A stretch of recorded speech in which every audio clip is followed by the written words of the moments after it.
एक कबूतर एक पेड़ पर बैठा था और वह जो पेड़ था वह नदी के किनारे था। कबूतर क्या देखता है कि एक चींटी पानी की बहाव में बही जा रही है।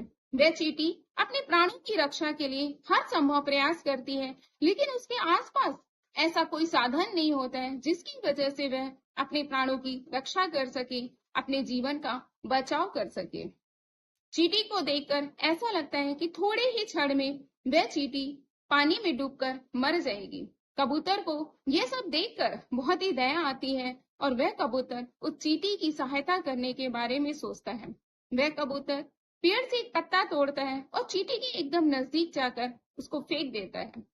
चींटी जैसे ही उस पत्ते को देखती है, वैसे ही वह उस पत्ते पर जाकर बैठ जाती है और वह पत्ता धीरे धीरे नदी के किनारे जाकर लग जाता है। इसके पश्चात चींटी उस कबूतर की बहुत प्रशंसा करती है, भूरी भूरी प्रशंसा करती है, उसकी तारीफ करती है, उससे कहती है कि अगर कबूतर भैया आज तुम नहीं होते तो मैं मर ही जाती। इतना कहकर वह चींटी जैसे ही जाने लगती है तो वह क्या देखती है कि एक बहेलिया चुपके से आकर उस पेड़ के नीचे जाकर छुप जाता है, जहां पर उस पेड़ की डाली पर कबूतर बैठा रहता है। वह बहेलिया थोड़ी देर बाद अपने बांस को कबूतर के समीप ले जाने की कोशिश करता है। जैसी वह चींटी उस बहेलिए को देखती है, वह चींटी तुरंत समझ जाती है कि यह बहेलिया इस कबूतर को लेने आया है, इसके जीवन को छीनने आया है, इसको कैद करने आया है।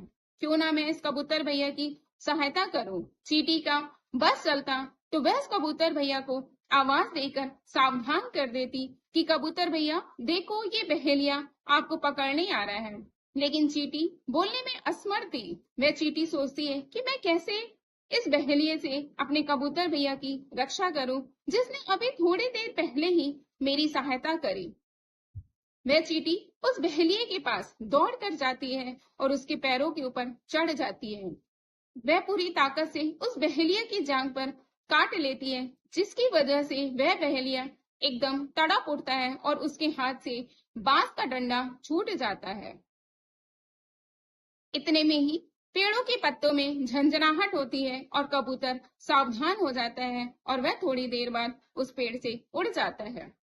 इस तरीके से पहले कबूतर चींटी की रक्षा करता है, फिर चींटी उस कबूतर की रक्षा करती है। इस कहानी से हमें यही प्रेरणा मिलती है कि जो संकट में पड़े हुए व्यक्ति की सहायता करता है, तो जब उस व्यक्ति पे संकट आता है तो वह परमपिता परमेश्वर पहले से ही उसकी सहायता करने का प्रबंध किए रहता है। इसलिए जब भी आपको अपने आसपास कभी भी कोई आपको दुखी दिखे, पीड़ित दिखे, परेशानी में दिखे, विपत्ति में दिखे, तो आप उसकी सहायता अवश्य करिए। क्योंकि जब पहले आप उसकी सहायता करेंगे तो जब आपके ऊपर दुख आएगा, विपत्ति आएगा, तो कोई आपकी भी सहायता करने के लिए आपके पास अवश्य आएगा। इसलिए जब भी आपको अपने आसपास दुख से पीड़ित व्यक्ति दिखे, संकट में पड़ा हुआ व्यक्ति दिखे, किसी परेशानी में घिरा हुआ व्यक्ति दिखे, तो आप उसकी परेशानी को अवश्य पूछिए और आप उस व्यक्ति को उस परेशानी से बाहर निकलने के लिए उसको रास्ता बताइए, उसको मार्ग बताइए या उसकी सहायता करिए जो आपसे हो सकता है।